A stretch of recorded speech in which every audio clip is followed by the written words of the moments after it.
Welcome back to the last installment of Optimistic Trends. Again, in case you missed the last two, the world seems to be going in the wrong direction, right? People are more and more negative about the direction of the world. Most people think it's getting worse. A lot of people think that it's staying the same, and only a very small sliver of people think it's getting better, but all the data points to it getting better. And so if you're in that small sliver who thinks that the world is improving, you're right, everyone else is wrong, and we've got the data to prove it. So this is our third installment. If you missed the other two, you can go back and find those. I'm getting these from the book 10 Global Trends Every Smart Person Should Know, and others that you may find interesting. You can find this on Amazon, like $14 as of this recording. I would recommend it. It's a nice coffee table book. Gives you plenty of ammo if you're an optimist and you're trying to convince your pessimistic friends. I don't make anything off of it. I just want to avoid any copyright infringement. So I want to encourage you to go buy it. Links in the podcast or in the blog for this. I also, if you're just listening to this, you could again read the blog or watch the video so you can see some of the trend graphs that we'll be showing as well from the book. So today we're going to cover trend number 9 and 10, and then touch briefly on the other trends that they talked about. So we covered the first 8 in the first 2 episodes. Now on to number 9. The long piece. Optimistic trend number 9, the long piece. So in 1946, there were about 50 countries. Okay. Today there's about 200. And you know, for decolonization and striving for independence have quadrupled the number of sovereign countries that are out there. And one would expect, I think, through that, if you get, expand the number of countries by a factor of 4, you would expect that there'd be more interstate conflict, right? That more countries would be warring against each other for dominance or for whatever other reason. And so you think that as the number of countries increase, so would the war and conflict. But that's not the case. That's not what we see. And despite our short-term memory, right, fixating on Russia invading Ukraine and that we still see wars, the number of interstate wars has decreased since the end of World War II, right? And the rate at which those wars are decreasing, it seems to be improving. And this is due mainly to how entwined all the countries are in terms of their economics and wealth building pursuits, right? And armed conflict is bad for everyone.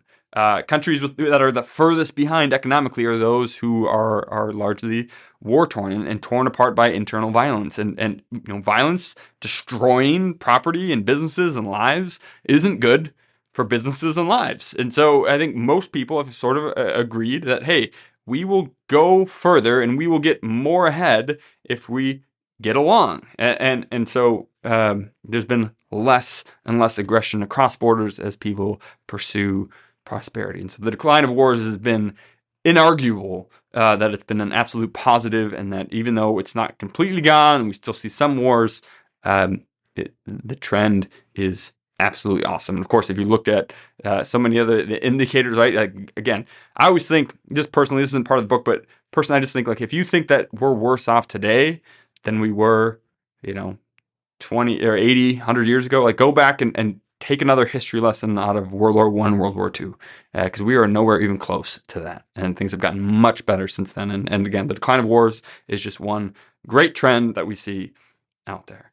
And then 10, optimistic trend number 10 from the book, A Safer World, right? So over the last 100 years, the chances of someone dying from a natural disaster have decreased almost 99%.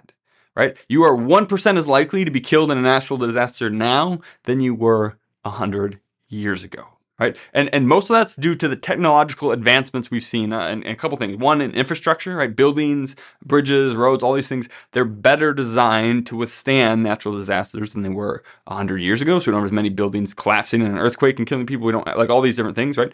And then also technological advances in detection and early warning signs have improved so much that we can now evacuate more people, get people out of harm's way. And while we see more destruction in terms of a dollar amount of property, it's mostly because we're also richer, and so we can afford to put more wealth in harm's way by building in Florida and other places, right? And so there's still plenty of destruction from natural disasters, but the number of people we lose in these natural disasters is very low. So all these things have allowed us to survive, avoid, and evade more natural disasters.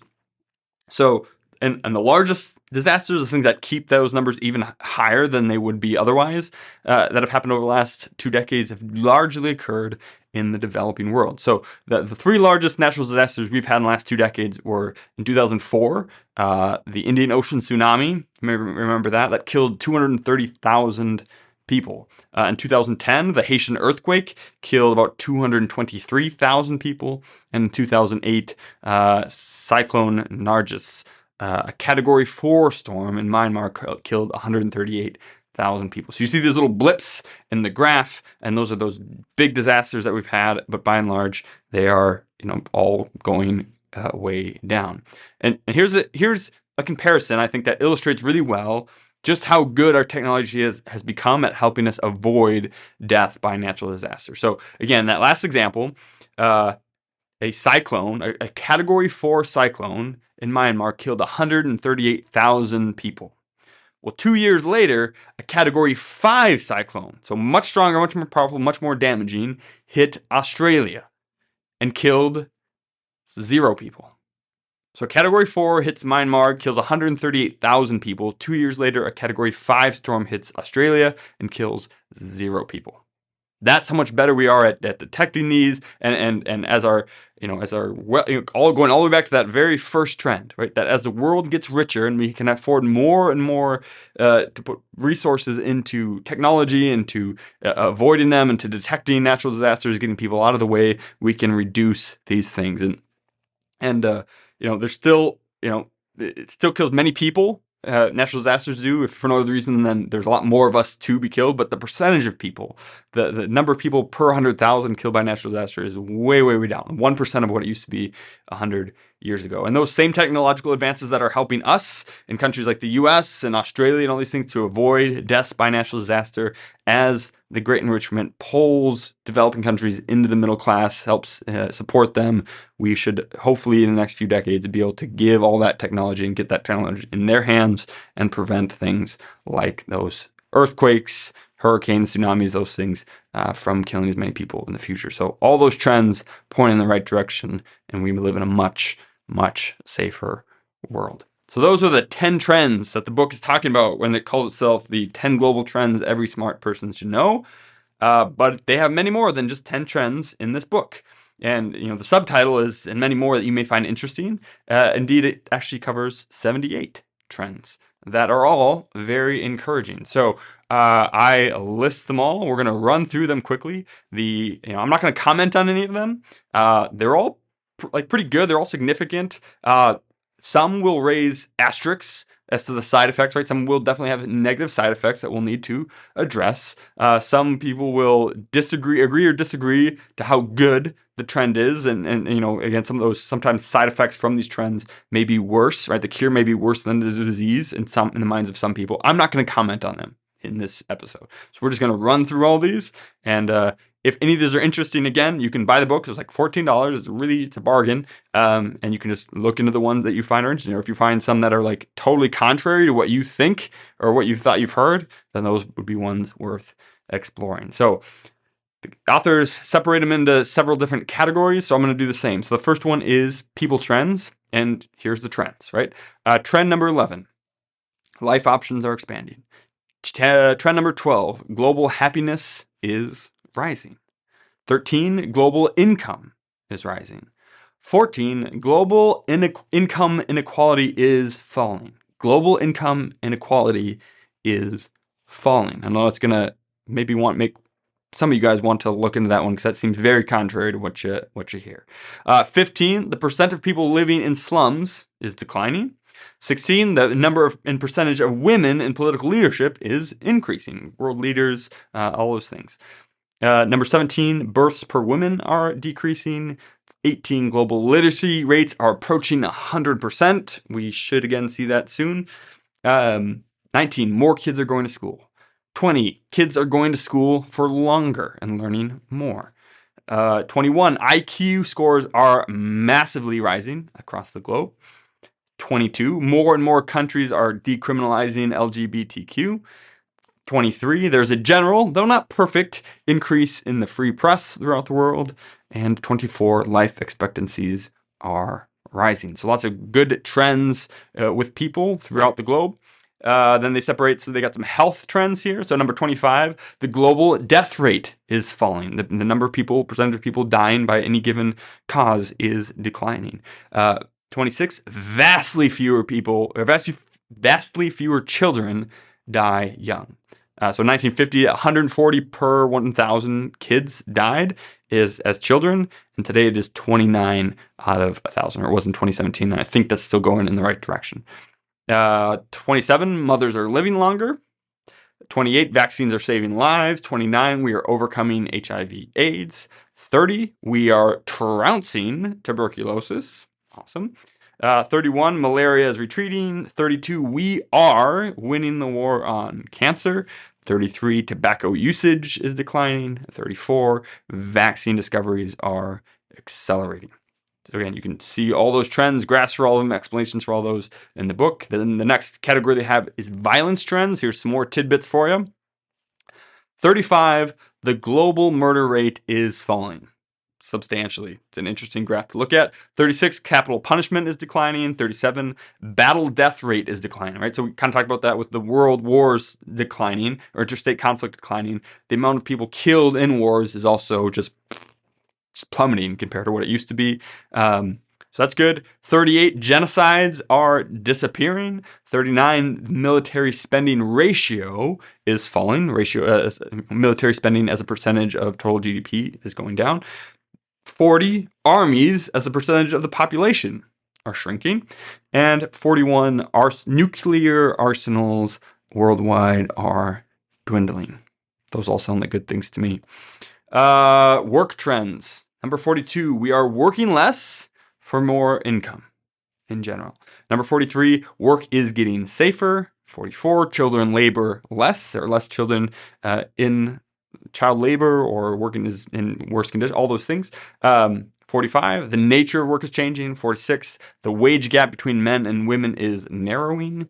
47, emancipation is universal. There are no countries where chattel slavery is legal. They note in that one, right, there's other forms of slavery that we have kind of arisen that we are combating, but at least legally throughout the world, it is now illegal everywhere, which for something that had been around for thousands of years is a good thing. Natural resource trends. Number 48, we've reached peak farmland. So we are using now as much farmland as experts believe we will ever use, and that should start to decrease as we get more efficient in the way we do things. 49, we're conserving more land and sea. 50, global CO2 emissions per GDP dollar is decreasing. 51, there's no peak oil reserves in sight. So as we continue to get more oil, the reserves continue to keep pace with how much we are pulling out. Known natural gas reserves are increasing. That's 52. 53, we are using water more efficiently now than we ever have in the past. 54, we are producing more with less materials, less energy, all these things. We're getting more efficient in the way that we use our natural resources. Some farm trends. Hunger is retreating, right? The global undernourishment rate is declining. 56, global grain production is still increasing. 57, yields are increasing, so the amount of food we're able to get out of the same given amount of resources is increasing. We're farming eating more fish, and our protein consumption is increasing throughout the globe, which supports healthier bodies, stronger bodies, more abilities to do things, which is, again, some of these things don't seem like much to us in the US because we've encountered these things for a long time, but they're happening now throughout the rest of the world, and it's a great thing. Number 6, some tech trends. 60, global access to electricity is increasing. We're almost at 100% there. Lighting costs nearly nothing. Used to have to work like 8 hours just to generate 1,000 lumens of light, and now it's just minutes or seconds to be able to generate that much. So that's great. Number 62, solar power is getting cheaper. You should see the curve on that one. It's awesome. I personally love solar power, and I'm looking forward to seeing that continue to become better and better. Clean drinking water access is improving across the globe. 64, sanitation is improving. Mobile phone usage is increasing. Global internet access is increasing. Computer processing power is getting exponentially cheaper. Global tourism, it was rising, pre-pandemic at all income levels, which is great. We'll see kind of how that's shakes back out post-pandemic here. But at number 69, tariffs are falling, so we're becoming better at trading across the globe. And then they wrap it up with some U.S. trends. So all the rest of those are global, and they share a few U.S. trends at the end. The share of spending on household basics is declining. So the amount of our income in general that is going towards just basic items is going down, giving us more discretionary income to spend on other things. The cost and adoption of new technologies are improving. Violent crime rates are falling steeply. Racist attitudes are declining. Air pollution is falling steeply. We're getting bigger and better homes. Vaccines are rising. Infectious diseases are plunging. Air travel is getting cheaper. And lastly, cancer incidences and death rates are both going down. Both of those are improving. So yeah, optimistic trends everywhere. Across the spectrum, most of the world is going in the right direction. That's not to say there aren't hiccups in some of these. That's not to say that we can't find some statistics that are going in the wrong direction. But I think what it does do is it proves that no matter what the problem is, we can fix it. Right? We can find ways to take these things that were huge problems, seemingly insurmountable issues in the past that are now being solved, some to the point of extinction, and we can do the same thing with any other problems that we have.